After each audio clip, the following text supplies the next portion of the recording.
വാർത്തകൾ തുടരുകയാണ്. അയ്യപ്പ സംഗമവും ന്യൂനപക്ഷ സംഗമവും നടത്തുന്ന സംസ്ഥാന സർക്കാർ നടപടിയെ വിമർശിച്ച് ബി.ജെ.പി. സംസ്ഥാന ജനറൽ സെക്രട്ടറി എം.ടി. രമേശ്. മതേതര സർക്കാർ എങ്ങനെയാണ് മതത്തിന്റെ അടിസ്ഥാനത്തിൽ ആളുകളെ വിളിച്ചുകൂട്ടിയെന്ന് എം.ടി. രമേശ് ചോദിച്ചു. ആളുകളെ പ്രത്യേകം വേർതിരിച്ച് മുതലെടുപ്പിനുള്ള നീക്കമാണിത്. പച്ചയായ വോട്ട് രാഷ്ട്രീയമാണ് സർക്കാർ നടത്തുന്നത്. വർഗീയ രാഷ്ട്രീയത്തിന് സർക്കാർ തന്നെ നേതൃത്വം നൽകുകയാണ്.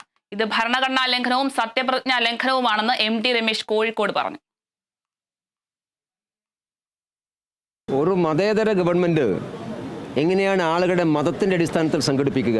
പ്രത്യേക മതവിഭാഗങ്ങൾ, അത് ഭൂരിപക്ഷമാകട്ടെ ന്യൂനപക്ഷമാകട്ടെ, മതത്തിൻ്റെ അടിസ്ഥാനത്തിൽ ആളുകളെ ഒരുമിച്ച് വിളിച്ചു കൂട്ടുക എന്നുള്ളത് നമ്മുടെ രാജ്യത്തിൻ്റെ മതേതര കാഴ്ചപ്പാടിന് വിരുദ്ധമാണ്.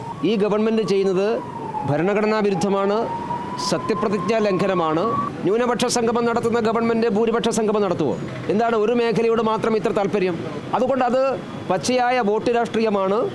പഞ്ചായത്ത് തിരഞ്ഞെടുപ്പ് മുന്നിൽ കണ്ടുകൊണ്ട് വ്യത്യസ്ത സമൂഹങ്ങളെ കൂടെ നിർത്താൻ വേണ്ടിയിട്ടുള്ള പച്ചയായിട്ടുള്ള വർഗീയ രാഷ്ട്രീയത്തിനാണ് ഈ ഗവൺമെൻറ് പരിശ്രമിക്കുന്നത്.